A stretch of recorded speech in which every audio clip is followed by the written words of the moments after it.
Hello, everyone. Welcome to this week's Beyond the Hub episode. I'm taking over from the lovely Bridget today, talking to Eric about mergers and acquisitions and what that means for your tech stack. So Eric is one of our co-founders, principal consultant. And Eric, you speak to loads of businesses that are, a lot of them, which are businesses that have bought a load of other businesses to grow in their markets. But they typically arrive on your doorstep when they're quite deep into the process, and now they've done the finance bit, and now they're starting to look at their tech stack. So I guess a good place to start would be to understand what kind of questions you get asked in that initial phone call, or what all the questions that you need to ask the people you're speaking to. Okay. The first thing to say is that you're right, that they're usually really deep into the weeds by the time they start actively reaching out to a CRM implementation partner. And lots of the decisions that I've already made, they're usually swimming in a lot of documentation. Some of the decisions have been made, they've got to go back and revisit, and with different people. So some of the core things that we need them to consider at the start when you're thinking about the CRM, or when you're even providing a brief to a consultancy to do something about it. First one is really around the group structure. And I'm thinking about like group structure now and next. What does it look like? And what are the important factors in there? So thinking of things like legal entities. And this is really, really important, because if the company's still essentially a collection of different companies, and they may be partly or wholly owned by others as subsidiary, there may be slightly different ownership structures, and then it might also be the next step for those businesses all to be merged into one or not. And so there might be a number of businesses merged within a group into a division. Some may eventually become part of a main company, some may be hived out somewhere else, or there might be joint ventures in there. The key bit in this is that there's equity in the customer data that becomes complicated, and that you might not be able to share across multiple companies. So who owns this stuff? Think about your subscription preferences.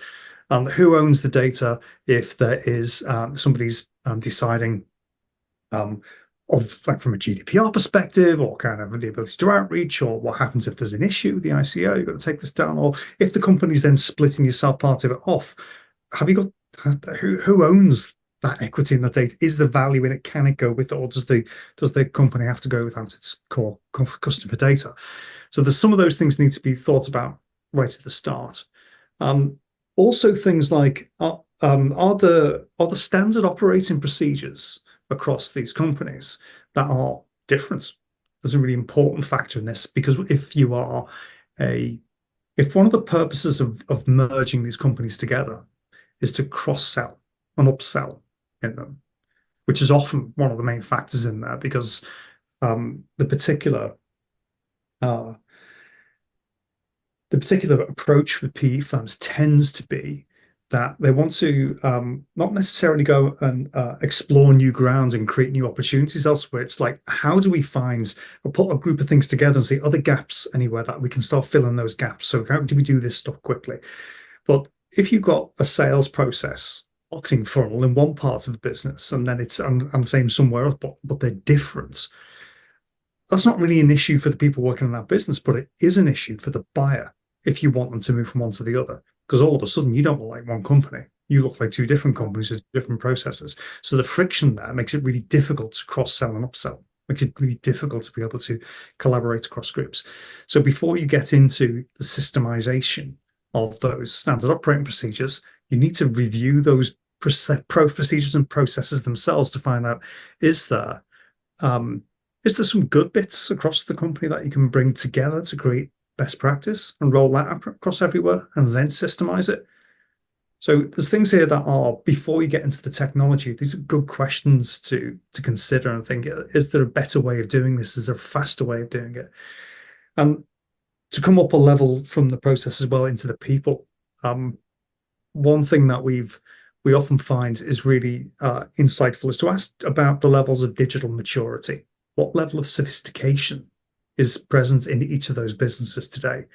It often turns out into a bit of a joke that we've got some Luddites over here. We've got some people, they won't use technology. We've got some older people they won't do this, that, and the other. They'll never use the mobile app, and go like, this is the person who spends all this time tracking his kids on Facebook and Instagram. Yeah. Very, very tech savvy. All you need to do is make the technology so easy for them to use that they will use it. They wouldn't think of doing it any other way.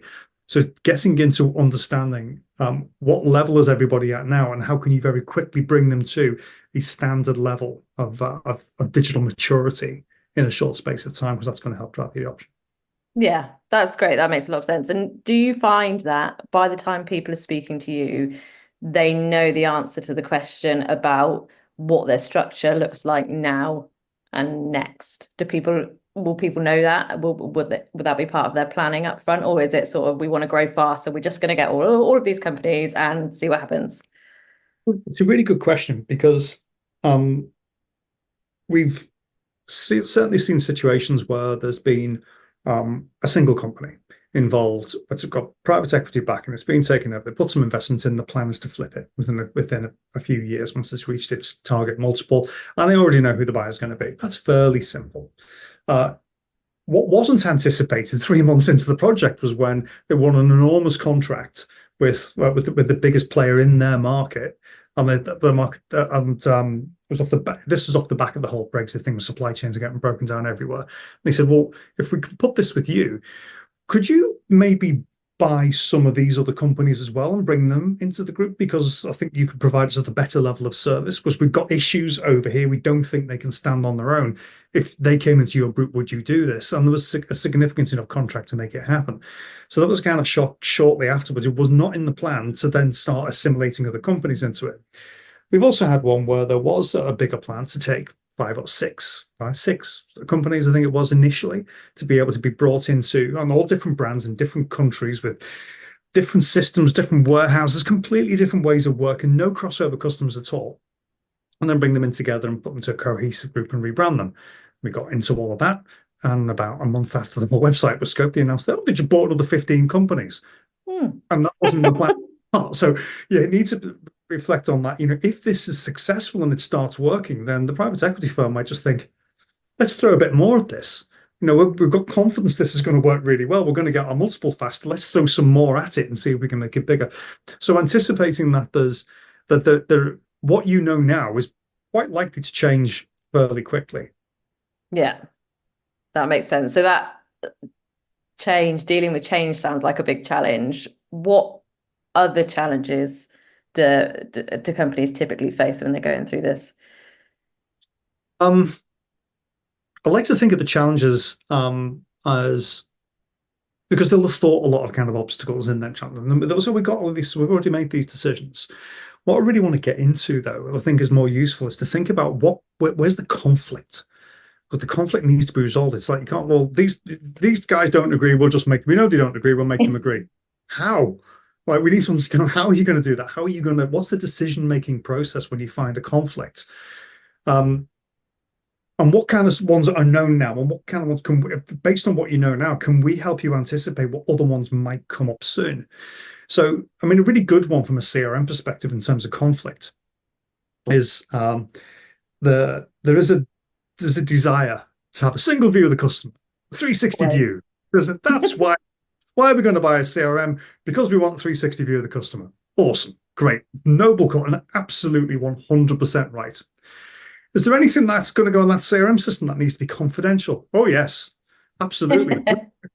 Like, do you get that's a conflict, right? 360 view, all open, everybody can see everything, and confidentiality at the same time. You've got to have to work out how you're going to do it, because that can't be solved at the system level. This is like, people's judgments. It's having processes to be able to work out what to do with it, and creating those scenarios where we have a 360 view of so much of it, but certain elements need to be, and that will drive down into the planning for the systems in the first place, and how you're going to manage some of those kind of things. There's plenty more. We talked a little while just earlier about that digital maturity thing of saying, put this out there. Some people are going to go, this is great. Some are going to go, this is really noddy. We want something more powerful than this, and I want something much more complicated and sophisticated. And others going, I'm not using that at all. And so try to get that leveled out. There's conflict in there. So we need to be able to create some principles that allow people to understand, the first job is to get everybody to the same level. Yes, you can have all that other stuff later, but that's going to have to happen in the next step because we've got to get this right first. Otherwise, that sophistication you want here will mean that you can't do the upsell, cross-sell stuff all right across the group. You have other people saying, we understand that we're going to need to we're going to give you extra focus because we want to get you up to speed here and the reason for doing that. So I think in terms of your challenges is seeking out the conflict that you know now and you're anticipating you're going to go next. And talk to somebody who's been through it before so that you can anticipate the kind of your unknowns. Yeah, that's true. And I think so much of this is not just, and we always talk about like people, process, technology, but people are often at the heart of that sort of conflict. Thinking about the people specifically, and you sort of touched on it, but what pre-work needs to be done almost to prepare the people for the changes that are going to be happening when the acquisition is complete and what's going to be happening with their tech stack? Okay, so again, the conversation's usually a bit further down the line when it comes to us, and we have to go digging back over these things. And they may have looked at things like they're worrying about the data. We're looking about merge records, duplicates. We're concerned about downtime. But there's much more planning to be done than just the data and just the processes. It's not just the tech stack. We've got to think about the people and how they're going to adapt. We're going to think about how they, first of all, how they're going to adopt what you're going to do next, and then how they're going to adapt the ways of working going forward, and also how you're going to adapt the systems as they begin to find their way in this new environment. So there's lots of things that you can do from a planning perspective around people, process, technology. People and process. We're thinking about adoption, process, technology. We're thinking about systemization. We're also thinking about kind of ongoing optimization and future phases of things. We've also got to work out like the project management and the resourcing that needs to happen. Like the iron triangle of project management, you've got a scope, ideally, and we've got a timescale and we've got a budget that we've got to fit within. And what happens if there are changes that go along? What happens if something unexpected turns up? What do we do? Do we extend the timeline? Do we change the scope? Do we increase the budget? What appetite do you have? What contingency are you going to set out in those kind of places? But more importantly, and the thing that I think the biggest learning for me from running some of these larger projects and certainly the more complicated ones, there was something that was introduced to me. Actually, it was a challenge that I got given by the CEO of one of our very large clients. And when I was stood in front of him in the sales position of trying to get the deal across the line, he challenged me and said, that part of that project, you've specified that's 100 days. What's going to stop it being 300? I said, well, good project management, right? People, process, technology, all those kind of things considered, the iron triangle, scope, budget, timeline. We keep good project management controls on it. He went, nonsense. Well, 1,000 times bigger than you, and that's not going to solve it at all. I kind of stood there like a rabbit in the headlights, frozen. Yeah, I panic at that point. Like he said, principles. You need some design principles up front. And the principles are really the kind of things that is the decision-making code. So it's almost like if the CEO was given the problem, how would they think it through and decide on something? How would they make the judgments based on a particular conflict? So take one of the examples. In this particular company, there were 7 divisions split selling into 80 different legal jurisdictions and a product catalog of 75,000 lines with literally billions of combinations in it, mostly consultancy led, mostly highly technical, multi-year, multiple £100 million contracts that were going in these things. And all of those sales processes were completely different. They gave me the challenge and said, differences in process cause exceptions, and exceptions waste time and cost money. On that basis, you can only have one sales process. I want them all to do the same thing. Keep the CRM as standard as you possibly can, as off the shelf as you can, as simple as possible, in order that everybody can use it in the same way. Principle number 1, standardization of the sales process. That had to feed into a few more on there, that if you did have something that was inherently complicated in your division, because there were things that had to be. There was this confidentiality issue in certain cases because there were things sold into healthcare and defense, right? So that had to exist. So we had to put a principle in. You can have it, provided it doesn't prevent something similar happening in another division. If you've got things that are similar but are treated in different ways, you've got to go to the process level and align those first before you systemize it. And there were a whole load of others, and actually there were 10 in total. But what happens when we had that list was in each of the workshops that we were going to, each of the sessions when we're designing it with the steerco, and we had a team of 12 people in that particular steerco putting this together. And it's kind of, we were really merging these separate divisions of this company all into one in terms of a standard operating procedure. The principles helped us solve conflicts in those sessions. So if somebody was saying, well, I need it to be this. Well, we don't do it like that. We do it like this. Well, we can just have two separate versions. No, we can't. You must have. Well, okay. Who wants to go and talk to the CEO and tell him his principle's wrong? Okay, we'll do it that way. So a way to be able to collaborate and get the thing cleaned up. But the whole point of the principles was that it meant that we didn't have to take decisions out of the room. It meant you could delegate the decision-making authority to the champion that you put in place, who knows what's going on in that division, and it helped them work across groups so that there's clear principles for the decision-making. That is so.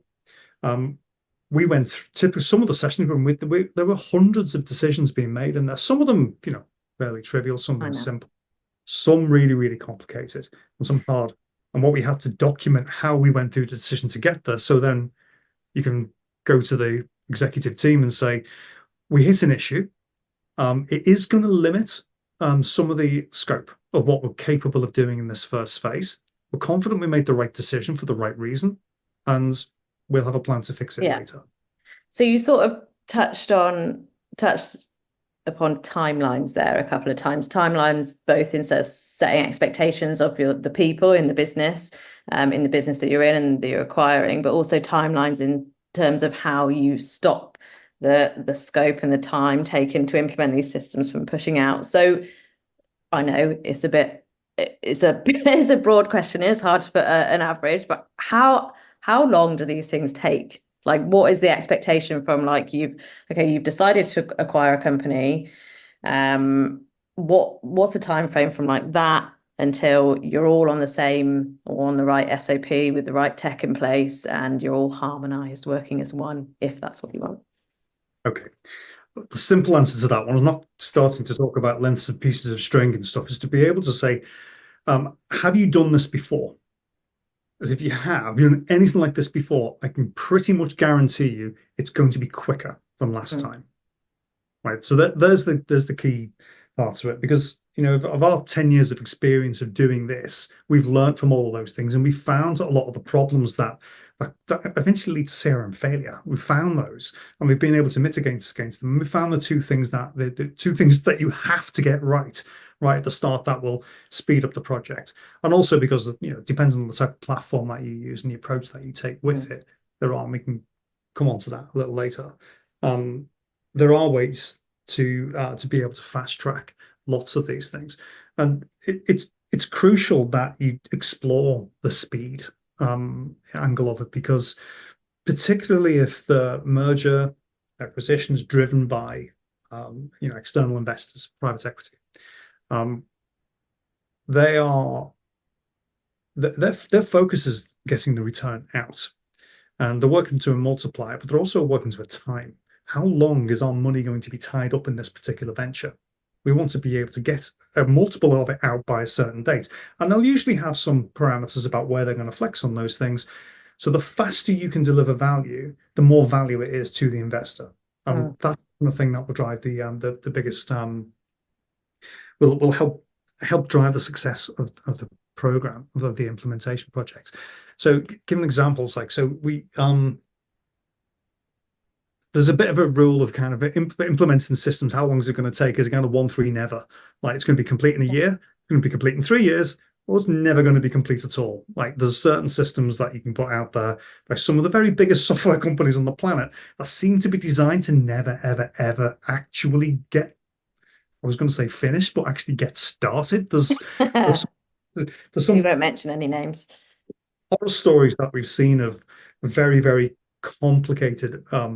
You started with something that is essentially a very open and flexible platform, and you painted yourself into so many corners, And it's like the Concord principle. We spend so much money on this and so much time on it, we couldn't possibly stop.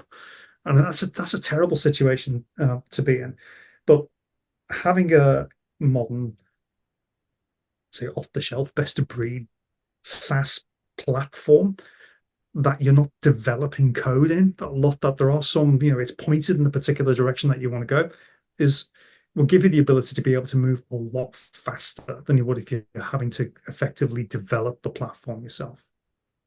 Okay. So yeah, that makes Do you want sense. you want a short answer to that one as well? 3 to 6 months. Yeah, go on. Okay, there you go. Right. So once like it's in 3 to 6 months when the CRM is definitely embedded and or going, what metrics sh should businesses be looking at to sort of understand how successful that's been, or what should they be keeping an eye on?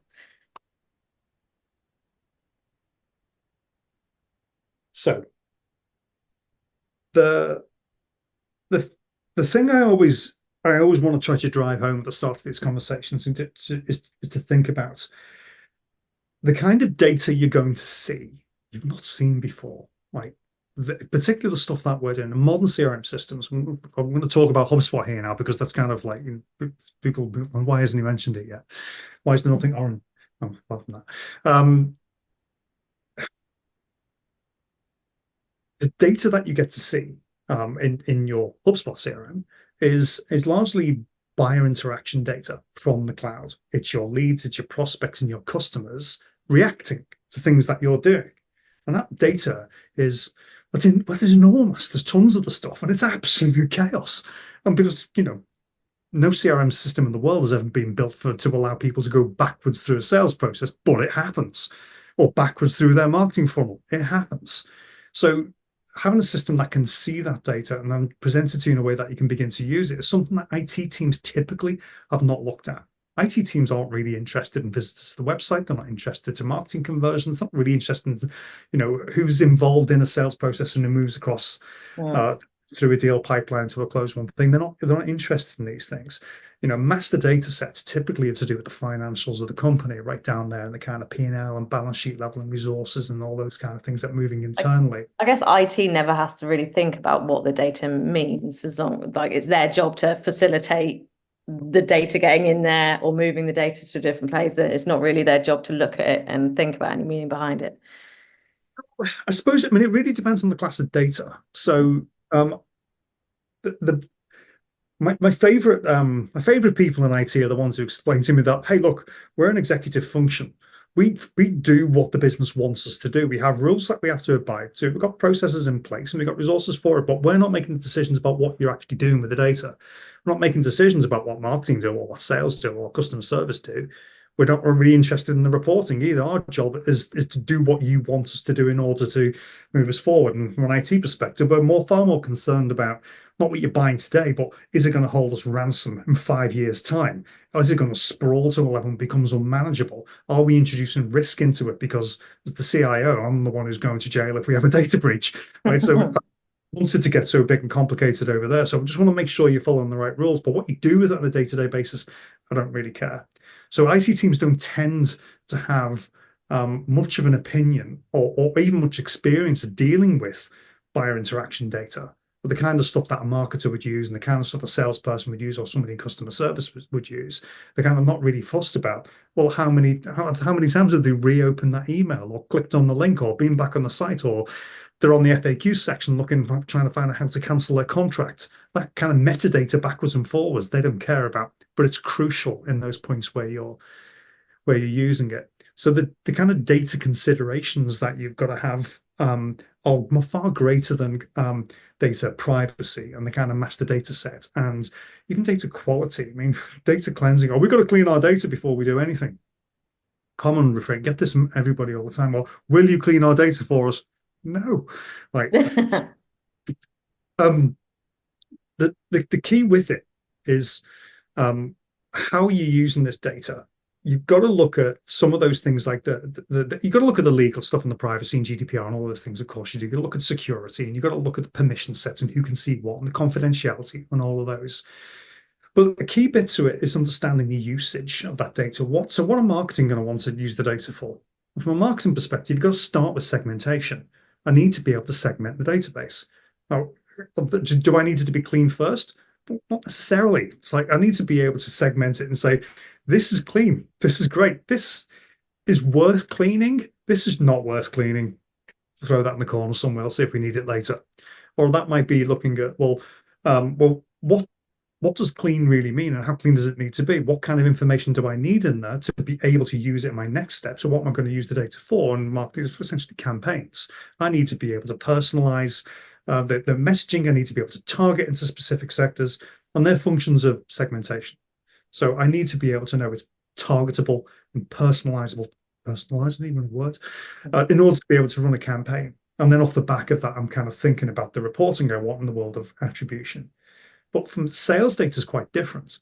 So from sales data's perspective, when it starts the conversation, you want to be talking, you want to be thinking about, have I got contact information first off? You're asking the salesperson, what do you need the most? The phone number, right? Yes. What's the context? What is it I'm going to talk to them about? Where do they come from? What level? Where are they in their buying journey? How do I engage them in a conversation? What kind of question can I ask them now? This is data that IT don't care about, haven't usually come across before. When we get into customer services, this could be onboarding. It's like, how do we track? How do we get ahead of what our customers need, and how do we anticipate if there's likely to be problems?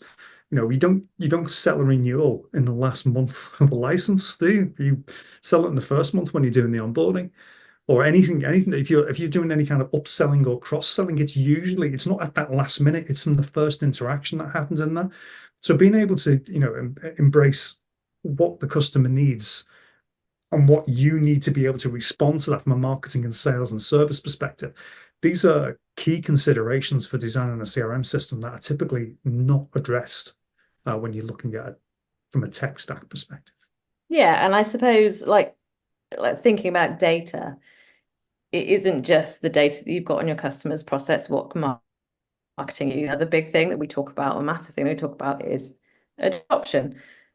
So I suppose it's important, maybe I can ask you about what adoption looks like in this process. What sort of data or things should businesses be looking at to understand if their CRM system is actually being used? Because if it's not, then like you talk about, if there's no adoption, there's no data. There's nothing you can do with that anyway. So what do you think about that? I mentioned earlier that from all the learning that we've had over the hundreds of implementations we've done, we've really found there's two things that you need to get right, because and it's important to focus on these things, because CRM failure is a real thing. I mean, nobody in the CRM industry really confessed to this, but people like Gartner and IDC have run reports on this stuff for years, and there's been times when CRM implementations in certain industries were above 80%, and still now it's in terms of failure. In terms of failure. So in terms of failure, it's believed to be 50 to 70% of businesses that attempt to implement a CRM will have a failure. That's we're on the wrong ends. We're on the wrong side here. So it's important to get it right. Now, the two things you've got to get right, and they're both in the world of adoption. Number one is that on the day that the user goes live in it, they have to be able to deliver value to the customer. That's going to make it stick. It's not just sped things up here, or you now must do this and you log into that one, log into the orange one, not the blue one, right? It's not that. It's, can I deliver something to that person? Can I make that communication with that customer slightly easier and better than it was before? Because at that point, they're going to go, how did I ever do my job without it? Right? Yeah. Like, where have you been all my life? This is easy, right? This is good. That's the first thing that you've got to get right, because the system should do this. What it's for, a CRM, and to get backwards, it's for managing the relationship with customers. And relationships are built on communication. And communication requires messages and feedback, right? So you've got to get that with the person outside the company. It's not, we've just put this in place and the whole team are now using it. I'm more interested in, can we get it so that it's impacting your customer outside? That's the first most important thing, because they'll get the buzz out of that. I remember the first time I used HubSpot, first afternoon, and I sent somebody an email. and I saw them open it. Sidekick. I remember that. And again, I was like, what are they doing? Like, my prophet just said, hey, you said 2 weeks. What's with this like now? Think, oh, well. So being able to go, right, I can now reach out to somebody at the right time with context because I know they're looking at it out there. That God, was, did that blow your mind then? yeah. I mean, forget that, certainly being spoiled with something like HubSpot, which gives you all of these things all the time. Just remembering that key fact, the first time you use it, what was it that completely blew your mind and helped you do your job easier? So there's that. That's the first thing, like adding customer value. The second thing is watching for when they go, that was good. And if we did it like this, it could be even better. Because what you do in there is finding an incremental improvement. You need to be able to apply it pretty much straight away. You have to be very, very quick at making those incremental improvements. Because you might think, well, this whole change management, like boring. Like to change management's the term that turns everybody off. But the ability to make things a little bit better, that incremental improvement or continuous improvement, again, getting a bit boring. But the ability for somebody to say, I can do this a bit better, watch. Um, enables you to be able to enables the user to deliver a slightly better experience again and again and again. And the compound impact of that has an impact on the outside world. And crucially, it has an impact on bringing in more customers, getting them to spend more money, and get them to do it more frequently. So if you're implementing a CRM system, the whole point is that it's trying to drive growth in customers terms, like more customers Yeah. spending more money more frequently. That's driven by those incremental improvements. It's driven by the communication and feedback, the message feedback getting better and better and better over time to be able to drive that growth over time. The key bit to it, if you've got a CRM system that's correctly configured and uses automation and all the other magic in there, is that you have the ability to drive that top line upwards sharper than the bottom line. And I mean that you're not adding additional cost for every additional piece of growth that you get. And for too long, and particularly in sales, adding sales functional, sales tools, sales tech has become table stakes. You have to have it. You have to have these things. You have to have all of these different tools, and you have to have all of the intent data, and we have to have all these lists. But while it generates slightly more sales, it doesn't generate any more margin because you've spent the money to get there. And it's just table stakes. You're just going on. What you need to do is get more customers, more money, more frequently to bend that curve further up faster. And that's driven by the incremental improvements from the users improving the communication with the customers outside. So there are two Yeah. things. And I guess if you've got users that are the people in the business that when there is an acquisition happening of one or multiple companies, it's a time of uncertainty. And like you've mentioned before, conflict, frustration. So the systems, I guess, and the processes that if they can be easy or simple for the user, and if the user can identify incremental ways to incrementally improve how they're using it for the customer, then they're bought in. So yeah, that's an interesting way to look at it. I wonder if you can share any examples with us about where these things typically fail. So where have mergers, acquisitions happened, tech stack goes in, and it just falls flat on its face?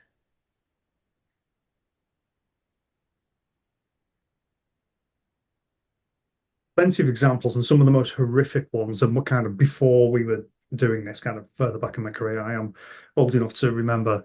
Well, they weren't even called CRM systems then. They were on brown screens with yellow text. They were like carving on slate.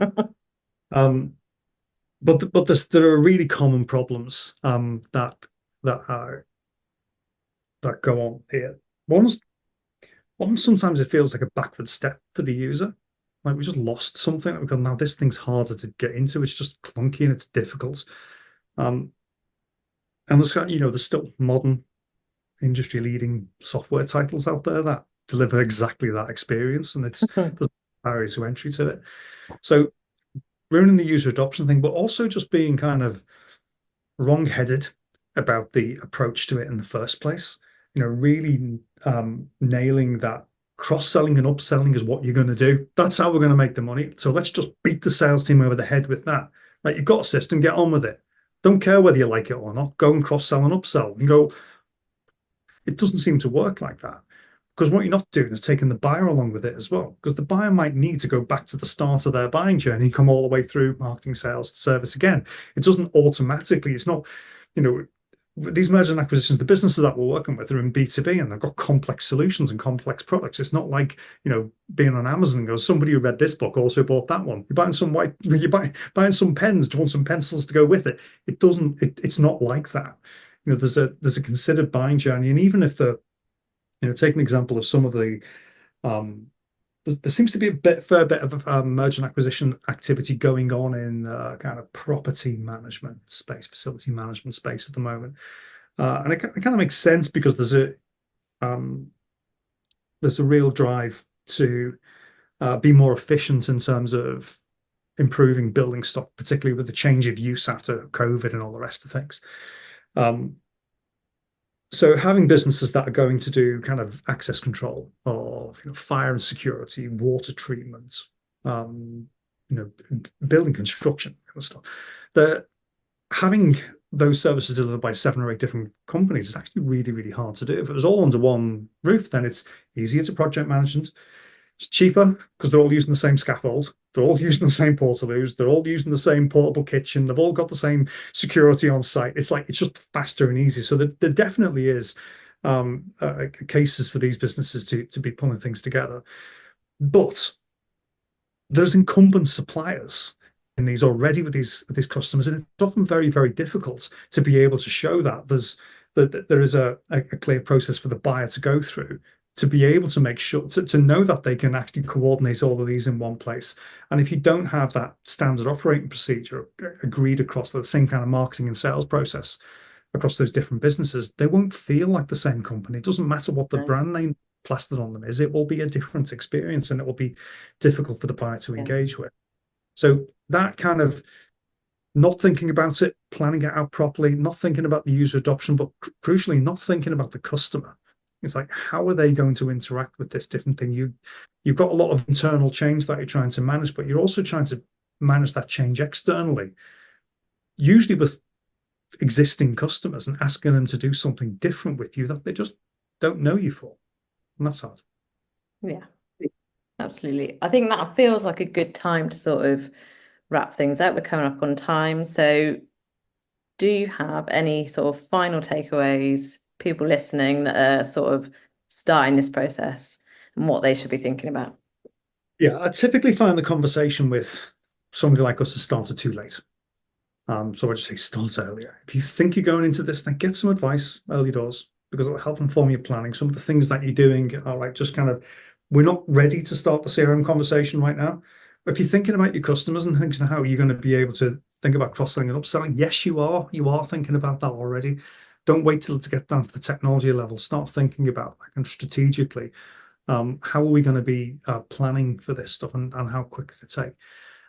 It typically takes 3 to 6 months at a decent clip and with an organized team to be able to evaluate and select and plan for an implementation before you even get to signing contracts and starting. So 3 to 6 months is fast. Some businesses take years doing this stuff, and if you've got a driven and motivated investor on your back, then you don't have years. Like, you've got weeks, right, to start showing a result. Months, years now. Also integrating with other systems, and particularly ERP, CRM to ERP integration can get really, really tricky if you've already done heavy customization in the ERP before you start planning the CRM. That can make things challenging, because there's no real restriction to the way that ERPs are built. They're kind of a toolbox like Lego. You can build what the hell you want. Try and connect it to something else when you've done that. What you need to do first is try to work out what's the common way that CRM and ERP will talk to each other, and make sure that you're using that as one of your design parameters for the ERP as well. I'll definitely include that. But the core to it really is making sure that you're considering that if the point of the merger is to drive growth, that's customer focused, more customers, more money, more frequently, start there, plan there, and then fan out from there. The technology will hit it at some point, but considering the customers will be my first bit. And also just look at what's able to help you get closer to the customer, what platforms are able to do. So shameless plug for what we do and HubSpot is that HubSpot is a customer-centric platform. It incorporates CRM and a whole load of other things too, but it is really driven about understanding how do you solve for your customer. You have to be relentless and obsessive about them, and the platform is designed to do that. 80% of what you need is already there. The last 20% is configuration to be able to get it to where you need it. It's got constant stuff coming into it all the time. They push out new product faster than anything else on the planet. So the continuous improvement isn't hard either.